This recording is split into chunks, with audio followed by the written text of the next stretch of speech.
Good morning. Today, we're going to once again look back to Luke chapter 1 through 20. Now, I read that yesterday, so I'm not going to read it verbatim today, but in case you missed that, we see Joseph and Mary traveling for this census. They're traveling pregnant. They don't make it all the way, and they have to rely on the hospitality of strangers in order to have this baby. But shepherds are nearby. They hear the voice of angels proclaiming them the birth of Christ and that the Savior had been born. And they go and they share this with Joseph and Mary. And Mary treasures all this up in her heart. So yesterday we looked at Joseph and the importance he plays in this story. Today we're going to read from the Luther Devotional on Mary. Next to Joseph, there is no question that Mary exhibited tremendous bravery and persistence in carrying the unborn Christ on the back of a donkey at 9 months pregnant. It most definitely was not comfortable or safe. Not only was Jesus' life endangered by such a journey, but her life as a pregnant teenager was too. She then saw his birth through in terribly unsanitary conditions. So many things could have gone wrong. Jesus could have been delivered stillborn. Jesus could have died right there and then, never fulfilling his mission, going to the cross for the sins of humanity.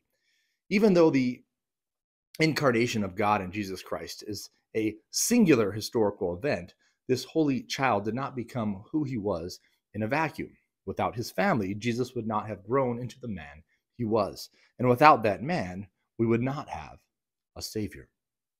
Now, sometimes we look at hypotheticals like this and can see them silly. Well, of course, Jesus couldn't have been stillborn. Of course, Jesus would grow into the man that God wanted him to be because this was this master plan of God.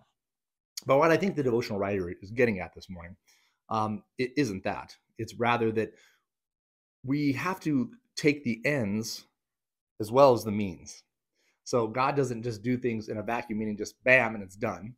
There's this development. There's this 30-year development of the story of Christ and going to the cross. And much of his early years, we don't even know or realize because it's not ultimately important to the plan of salvation that we need to know about.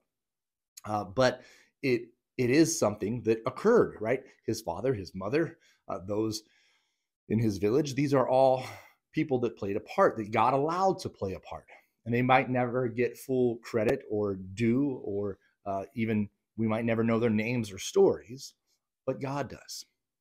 And so it's important for us to remember too, when sometimes when we want God to work, we think it works immediately in this vacuumous system, right? Meaning it's separated from these outside factors.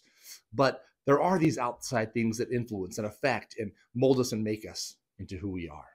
Let us remember that things don't come about quickly, but sometimes take a process, sometimes take years, sometimes are done through the good and the bad. May you have a blessed Christmas.